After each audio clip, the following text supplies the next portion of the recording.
September 1944, Western Germany, near the Belgian border.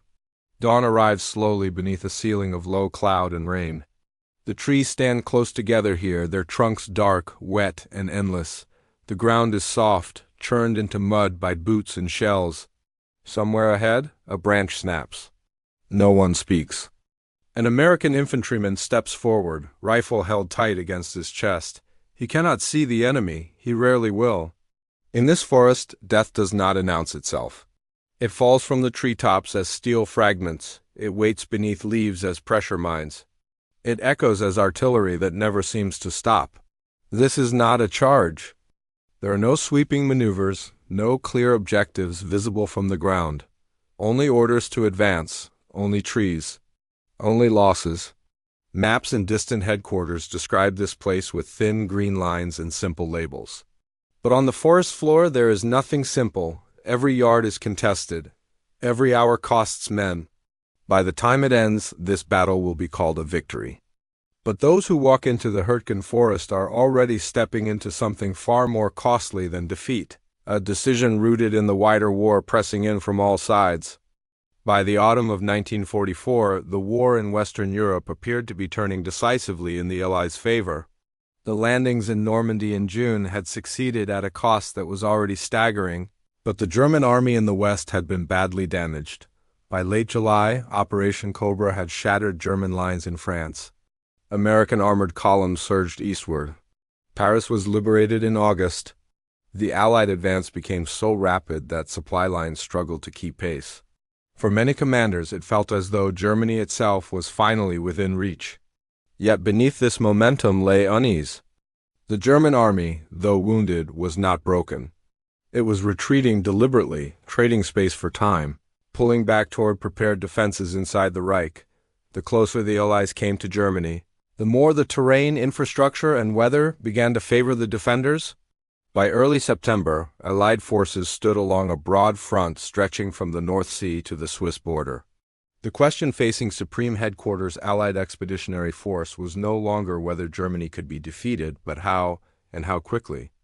General Dwight D. Eisenhower favored a broad front strategy. Instead of concentrating all forces in one decisive thrust, the Allies would advance along the entire front, preventing the Germans from regrouping or shifting reserves. It was a strategy designed to apply constant pressure, deny the enemy rest, and exploit Allied superiority in men and material. But pressure came at a cost. As American forces approached the German border, they encountered something far different from the open fields of France. The terrain narrowed, rivers cut across lines of advance. Cities turned into fortresses. Forests swallowed divisions. One such forest lay southeast of Aachen along the Belgian-German border. On Allied maps it was marked simply, the Hürtgenwald. At first glance, the forest did not appear strategically decisive. It held no major cities. No vital industrial centers, no obvious prize. But it sat astride routes toward the Roh River dams, which controlled flooding downstream, and it bordered the northern approaches to the Siegfried Line, Germany's defensive belt along its western frontier. To German planners, the Hürtgen forest offered a gift. Dense woods limited Allied armor. Narrow trails funneled infantry into predictable paths. High ground allowed artillery observers to dominate movement below. The forest absorbed sound, masked troop concentrations, and broke up attacks before they could gather momentum. To American commanders, however, the forest represented a problem that could not be ignored. Leaving it uncleared meant exposing the flank of any deeper advance into Germany. German artillery based in the forest could threaten supply lines and troop movements. Intelligence reports warned that enemy units still occupied the area, though their strength was uncertain. Uncertainty bred caution. And caution, in the context of a war driven by momentum, often translated into action. The task of clearing the forest fell primarily to the U.S. First Army, under General Courtney Hodges, operating within General Omar Bradley's 12th Army Group. Their objective was not conquest, but pace by September 1944 had already slowed. Supply shortages plagued Allied units. Fuel was rationed. Artillery ammunition was carefully counted. Replacements arriving from the United States were increasingly inexperienced. Meanwhile, German defenders had time to dig in, time to seed the forest with mines, time to pre-register artillery coordinates along every likely approach, time to let the forest itself become part of the defense. None of this was fully understood at the time. Reconnaissance in the dense woods was limited. Aerial photography revealed little beneath the canopy. What lay ahead was not yet visible to those making the decisions, but orders were issued. American units would enter the Hurtgen forest. They would push through it. They would clear it. What awaited them would reshape the battle and force the war to slow to a brutal. And as the first formations approached the tree line, the nature of the fight was about to change entirely. The Hurtgen forest was not a single forest in the way most soldiers imagined one. It was a vast, uneven stretch of rugged terrain covering more than 50 square miles of western Germany. Thick conifer trees crowded together on steep ridgelines and narrow valleys. Visibility was often limited to a few yards. Trails were few, winding, and easily targeted. In dry conditions, movement was difficult. In rain, it became exhausting. In winter, it turned lethal. For generations, German foresters had shaped the Hurtgenwald for timber, not war. But by 1944, the forest offered everything a defending army could want. It swallowed sound. It broke up formations. It denied tanks their mobility. It forced infantry to move slowly, predictably, and in isolation. German engineers reinforced these natural advantages with methodical preparation. Mines were laid not just on roads, but off trails where sold cover. Tripwires were strung between trees. Anti-personnel and anti-tank mines overlapped, hidden beneath leaves and mud. The forest floor itself became a weapon. Above the trees, German artillery units registered every clearing, every intersection, every likely avenue of approach. Artillery shells were often fused for airburst, detonating in the treetops. When they exploded, fragments of steel and wood rained downward, multiplying the lethality far beyond a normal ground burst. Helmets offered little protection. Foxholes offered none. This was not improvisation, it was doctrine. Units rotated in and out of frontline positions, maintaining cohesion. When pressured, they withdrew short distances, allowing American units to advance into preplanned kill zones before counterattacking or calling in artillery. Attacks felt less like battles and more like attrition, constant, grinding, and unseen. American command decisions during this period reflected both urgency and uncertainty. Higher headquarters believed German forces in the forest were limited and disorganized. The assumption was that resistance would crumble once pressed. It did not. Instead, the U.S. First Army committed divisions piecemeal. Units were rotated into the forest without a clear understanding of what previous formations had endured or learned. Divisions such as the 9th Infantry Division and later the 28th Infantry Division were ordered to advance along narrow fronts. Tanks, the symbol of Allied power, were nearly useless. The few roads were mined, covered by anti-tank guns, and easily blocked by fallen trees. When armor did enter the forest, it did so slowly, vulnerable to ambush and mechanical failure. Many crews were forced to abandon vehicles under fire.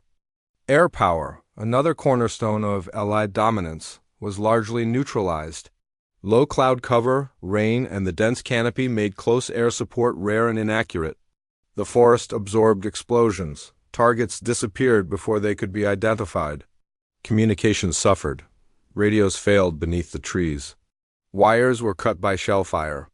Units lost contact with each other and with headquarters. Coordination broke down. Attacks stalled without explanation, and still, orders continued to push forward. Part of the urgency stemmed from a fear deeper than the forest itself. Allied intelligence warned that German forces retained the capability to launch counteroffensives. Securing the flanks of any advance into the German heartland was seen as essential. Leaving a hostile force in the Hurtgen forest was considered unacceptable. There was also the pressure of time. Winter was approaching. Political leaders expected progress.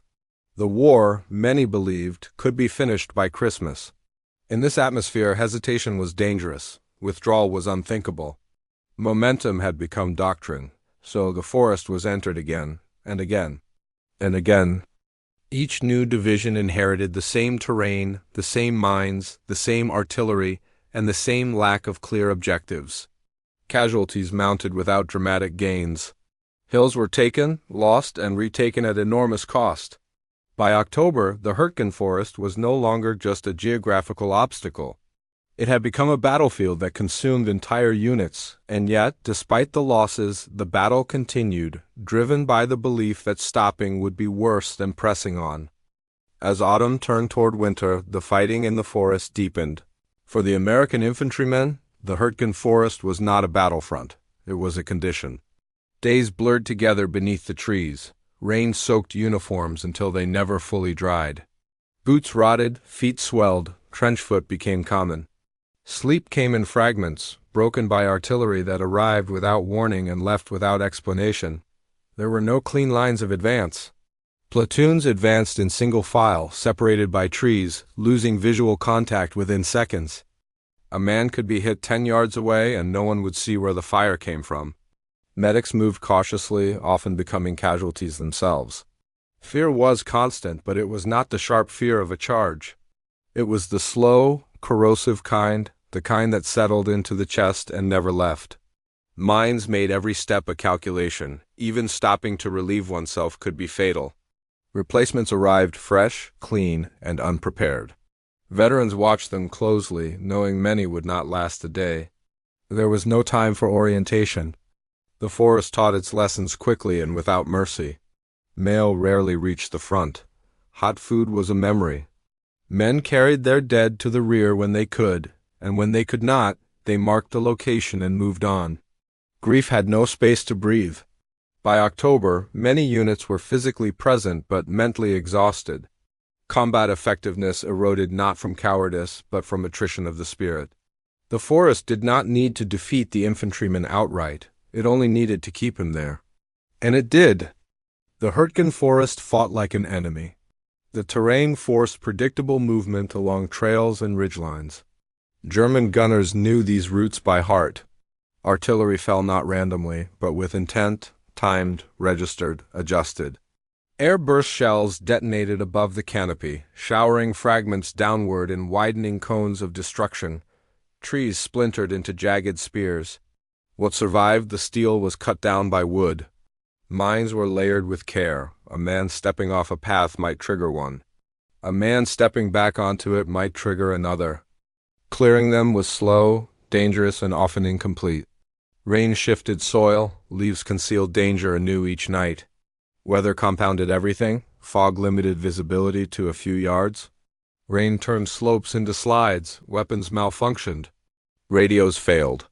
Maps became useless abstractions of lines and names that no longer matched reality on the ground. The forest erased advantages. It neutralized numbers. It punished movement. It rewarded patience and familiarity, qualities the defenders possessed. To fight here was to fight the environment as much as the enemy. And unlike an enemy, the forest never tired. For German units holding the Hurtgen Forest, the battle was not about decisive victory. It was about delay. Their mission was simple: hold ground long enough to buy time elsewhere, time to rebuild units, time to prepare reserves, time to plan what would come next. German commanders understood they did not need to destroy American divisions outright. They only needed to bleed them. Every day the forest held, Allied momentum slowed. Every battalion tied down here was one less available for breakthroughs elsewhere. Defensive positions were small, dispersed, and interconnected by preplanned artillery fire. When pressure mounted, German units withdrew short distances, luring attackers deeper before striking again. Counterattacks were limited and deliberate. The forest allowed outnumbered forces to appear everywhere at once. A handful of machine guns, properly placed, could halt an entire company. A single artillery observer could direct fire that paralyzed movement for hours. Losses were accepted but controlled. Units rotated when possible. Positions were abandoned only when necessary. In the Hurtgen Forest, the Germans were not seeking glory. They were seeking time, and as the battle wore on, time became the most expensive commodity of all. The decisions made in distant headquarters often clashed violently with reality on the ground. Generals saw maps, troop numbers, and reports. They saw broad lines and potential gains. They rarely felt the mud beneath boots or heard the distant whistle of shells through treetops. General Courtney Hodges, commanding the U.S. First Army, faced enormous pressure. Omar Bradley and Allied High Command expected continued progress into Germany.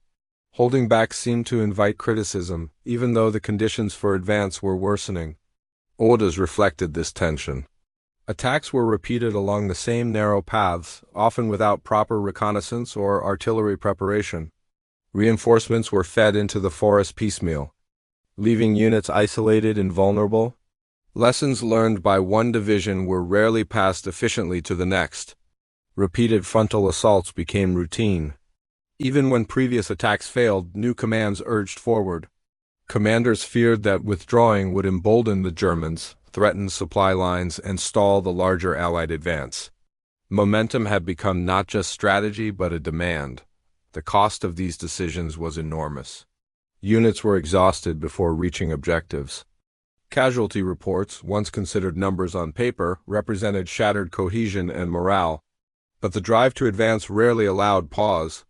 Progress, no matter how incremental, was always expected. Retreat, even temporary, was seen as defeat.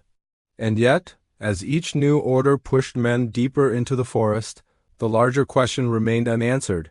Were these gains worth the price? Allied technological superiority, a defining feature of the war so far, faltered spectacularly in the Hurtgen Forest.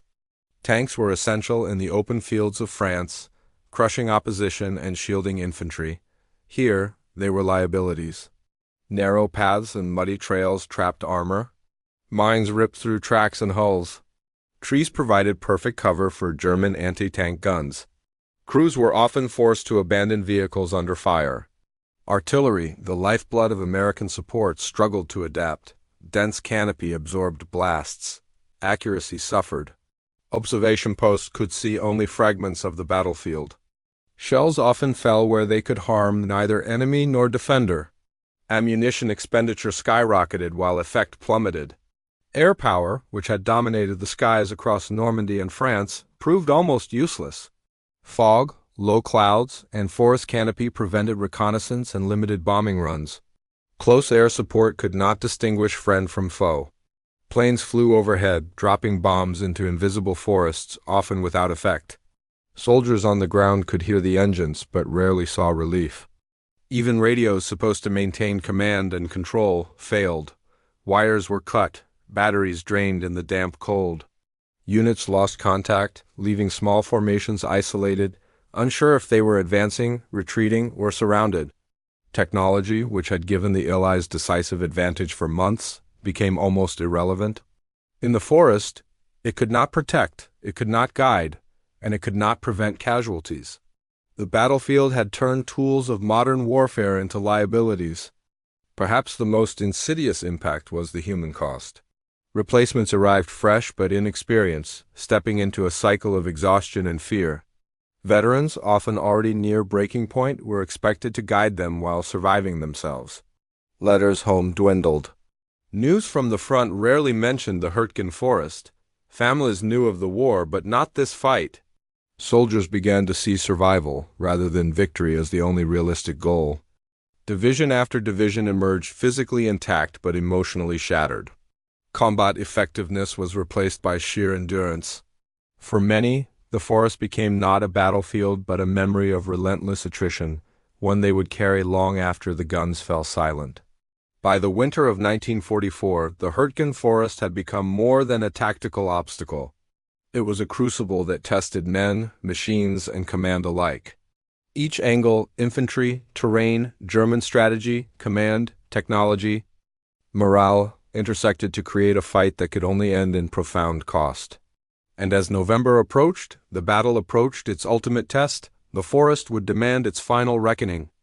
By November 1944, the Hurtgen Forest had become a nightmare measured not in miles, but in yards. Every advance required weeks of effort. Every ridge seized demanded the sacrifice of hundreds of men. The Americans had pushed deep, but the forest had pushed back harder. Key ridges, like the Call Trail and Schmidt Ridge, were now the focus. Schmidt, a small village along the forest's southern edge, became a linchpin. Its capture was essential for the advance toward the Roe River dams. But the village was protected by forests on all sides, mined roads, and dug-in German positions. Observation posts allowed defenders to rain fire down on anyone who tried to cross the open stretches. The 9th Infantry Division and elements of the 28th Infantry Division were ordered to attack simultaneously along parallel axes. Units advanced in small increments. Artillery was called in to soften positions, but often fell short or struck friendly lines. Tanks struggled to accompany infantry, becoming sitting targets for German anti-tank crews.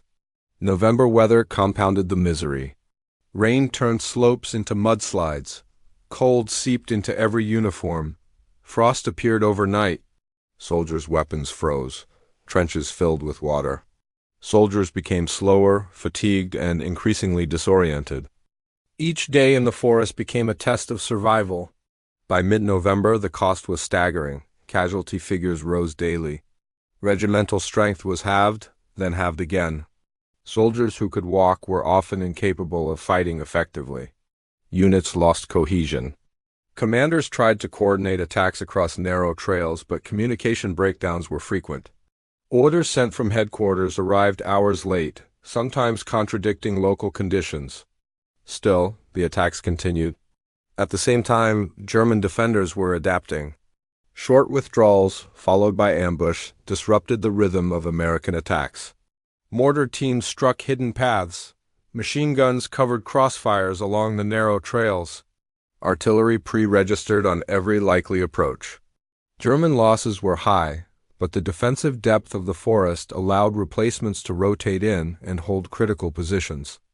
In the village of Commerciet, the situation reached its most desperate. Elements of the 22nd Infantry Regiment were surrounded. Rain and mud trapped vehicles. Ammunition ran low. Communications failed. Soldiers held positions in makeshift foxholes, firing in all directions, isolated from support. Many would never leave alive. For the American commanders, this was a moment of crisis. Every day delayed the larger push toward the Roe dams. Every setback fed anxiety at higher levels. Replacements were thrown into the forest without adequate reconnaissance. Momentum, once a strategic advantage, became a liability. Commanders began to realize the cost of persistence in this terrain might outweigh the gain. Yet orders continued. Press on, secure the ridges, capture the village, move toward the dams. And so, the forest exacted its toll, inch by inch, life by life, until the very notion of victory became almost meaningless. The scene was set for the decisive turning point, the final American penetration of the forest and the near collapse of German defense in the sector.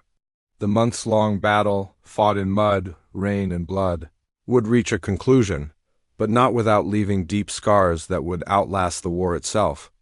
December 1944, the forest was silent in the early morning, save for the sound of rain on leaves and the distant rumble of artillery, but this calm was deceptive. Beneath the canopy, the final phases of the Hurtgen struggle were unfolding. A battle that had long since ceased to be about territory and had become a test of endurance, leadership, and sheer human will. By now, the American First Army had committed nearly every available division to the forest. The 4th Infantry Division, seasoned by prior campaigns, was brought in to reinforce exhausted units. The 9th Infantry had suffered catastrophic losses. Companies that had entered with 200 men now counted barely 50. Many battalions were little more than a shadow of their original strength. The Germans, too, were nearing the limits of endurance, yet their defensive doctrine, trading space for time, held. Front lines in the forest shifted incrementally. Villages like Schmidt and Commerciet changed hands multiple times, often in single-day engagements. Each gain required the destruction of entrenched positions, the clearing of mines, and the evacuation of casualties under fire. On December 16th, intelligence reached American commandos. The Germans were planning a counteroffensive, what would become the Battle of the Bulge, a massive push further north in the Ardennes. This forced a sudden shift in priorities. Units were ordered to consolidate and prepare for both continued forest combat and potential redeployment. Yet, for many soldiers still mired in mud and rain, it was unclear whether the forest would ever release them. By mid-December, the American push began to show results. Key ridges were taken. German units, exhausted and increasingly low on supplies, began to withdraw in places, leaving behind destroyed positions, mined paths, and booby-trapped buildings. The forest, once a fortress, was slowly yielding. But the cost was horrifying. By some estimates, American casualties in the forest exceeded 33,000, with thousands more wounded, missing, or psychologically shattered. German losses, while lower in absolute numbers, had effectively slowed the Allied advance for months. Victory, when it came, was fragmented. The Roe River line was reached. Dams were secured. The forest was technically cleared. Yet the operational and human cost was unparalleled. Units that had fought for months were combat ineffective. Veterans carried wounds that would never heal.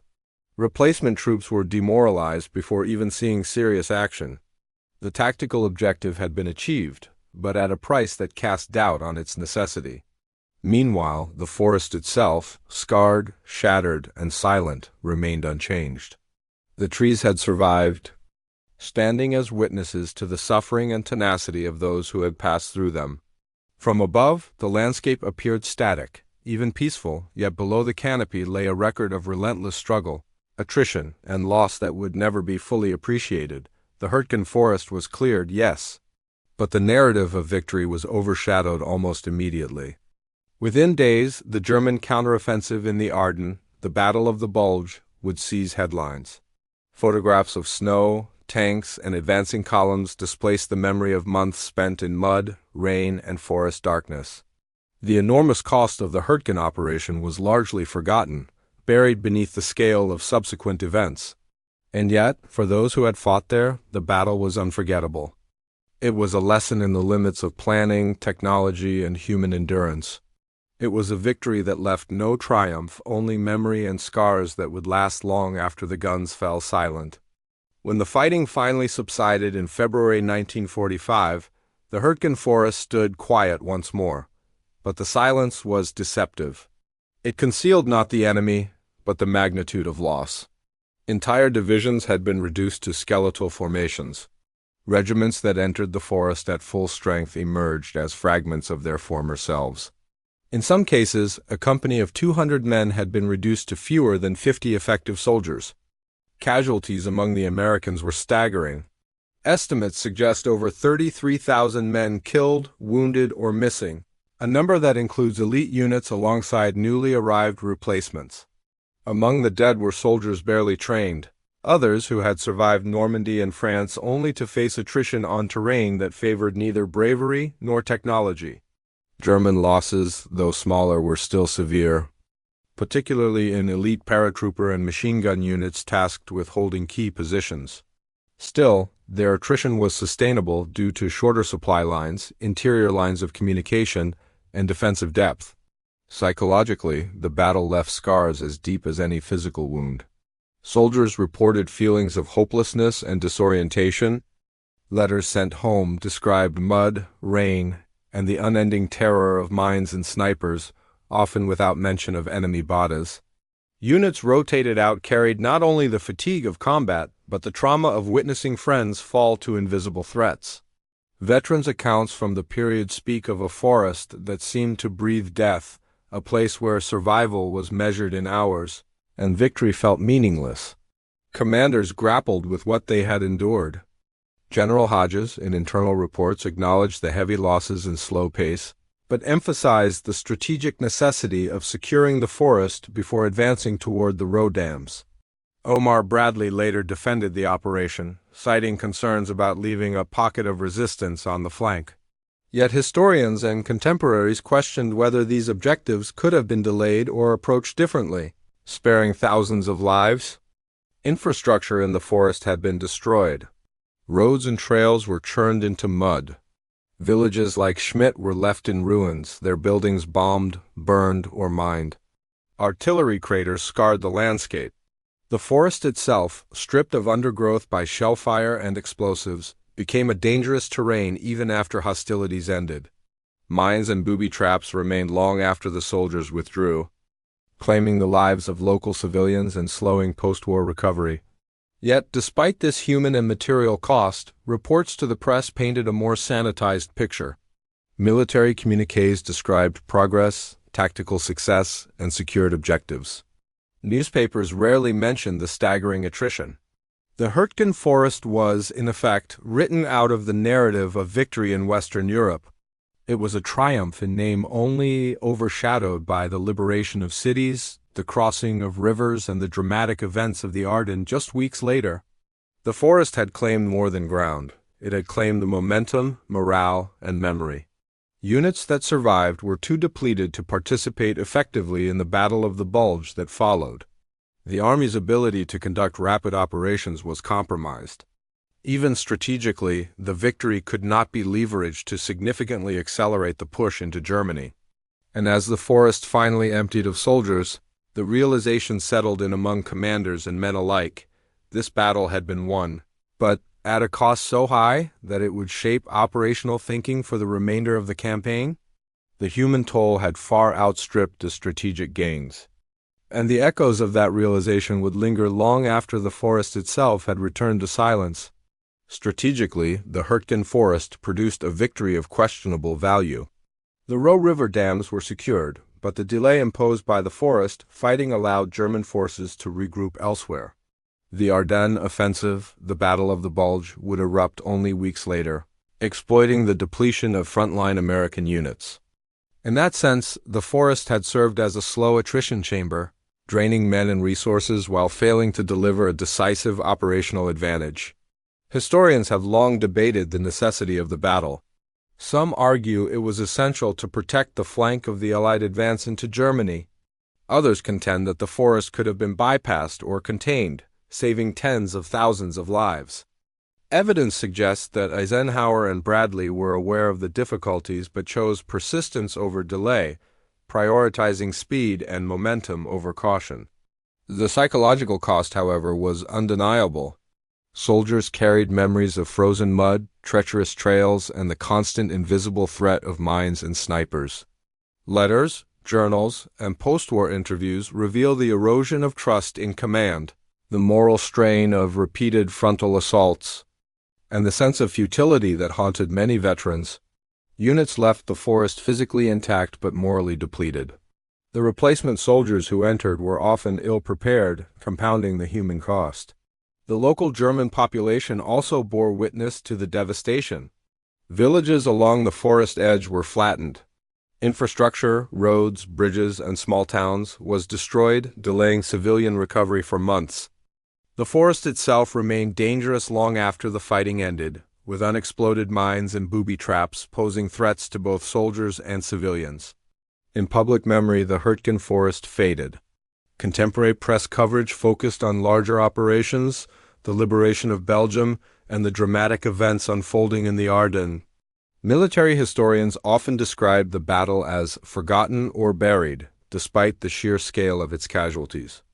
It became a shadowed episode in the Western Front campaign, a costly struggle recorded in reports and veterans' testimonies, yet rarely celebrated or widely studied. For the Allied command, the battle reinforced harsh lessons. Technology, manpower, and tactical doctrine could fail under certain environmental conditions. Even superior forces could be neutralized by terrain, weather, and a determined defender. Most importantly, it demonstrated the psychological limits of men under prolonged stress. The victory was technically achieved, yet its cost cast a long shadow over subsequent operations. By the time the Allies advanced beyond the Roe and crossed the Rhine, the Hurtgen Forest had become a haunting reminder of the war's human toll. It had been a battlefield where strategy, technology, and bravery collided with the relentless arithmetic of attrition. Victory had been claimed, yes, but it was a victory paid for with lives, endurance, and memory, a costly achievement soon lost in the fog of larger events. The Hurtgen Forest stands today as more than a battlefield. It is a symbol of war's quiet, uncelebrated cruelty, a place where human endurance met nature, strategy, and the unforgiving logic of attrition. Victory in the forest was measured not in territory gained or cities liberated, but in survival and the slow, grinding movement of men through mud, rain, and trees. For the soldiers who fought there, the forest became an unrelenting teacher. It demanded attention to every step, every movement, every decision. It showed that courage alone could not overcome environmental constraints, nor could technology guarantee safety. Tanks, artillery, and air power. The tools that had propelled the Allies across France were rendered almost useless beneath the canopy.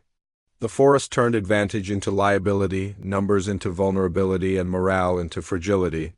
Strategically, the battle illustrates a sobering truth. Not every victory in war carries meaning. The road dams were taken, yes, but the cost, tens of thousands of lives, shattered units. Exhausted replacements overshadowed the tactical gain.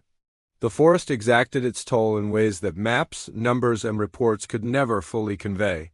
For commanders, the lesson was painful. Decisions made far from the front line could have consequences measured in human suffering rather than enemy ground captured. And yet there is another lesson embedded in the silence of the trees. The Hurtgen forest reminds us of the resilience of those who endure the unendurable. Soldiers pressed forward despite fear, exhaustion, and relentless attrition. Leadership persisted even amid miscalculation. Human endurance, tested in extremeness, proved capable of astonishing, if costly, feats. The forest itself remains. Its ridges, trails, and valleys endure, largely unchanged. The trees have witnessed history, victories, defeats, courage, and futility. They stand as silent witnesses to a war that demanded everything of those who entered. And for historians, veterans, and descendants, the Hurtgen forest remains a warning that the measure of a battle is not only what is gained, but what is sacrificed in its pursuit. Here, in the quiet aftermath, one understands the weight of victory and why some victories, however complete on paper, are better remembered as a testament to cost rather than triumph.